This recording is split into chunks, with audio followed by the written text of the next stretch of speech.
চলুন আজকে আপনাদেরকে ফোনের এমন এক সেটিং দেখাবো যেটি অন করা থাকলে আপনার ফোন হারিয়ে গেলেও আপনার ফোনটি কোনো ব্যক্তি কুড়িয়ে পেলে সে কখনোই অন করতে পারবে না।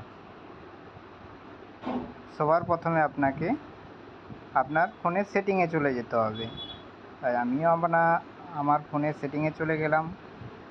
এরপর চলে আসবেন সিকিউরিটি অ্যান্ড প্রাইভেসি, ক্লিক করবেন, নিচের দিকে স্ক্রল করবেন। স্ক্রল করার পর আপনার ফোনে দেখবেন আদার্স সেটিং বলে একটা অপশান থাকবে, সেখানে থাকবে মোর সিকিউরিটি আর প্রাইভেসি, ওখানে টাচ করবেন। টাচ করার পর নিচের দিকে নামাবেন, সিকিউরিটিতে যেয়ে রিকোয়েরিড পাসওয়ার্ড অফ পাওয়ার অফ, এখানে টেক করে এই অপশানটাকে অন করে দিবেন। তাহলেই আপনার ফোনটা যখনই অন করতে যাবে বা অফ করতে যাবে পাসওয়ার্ড চাইবে। টাটা।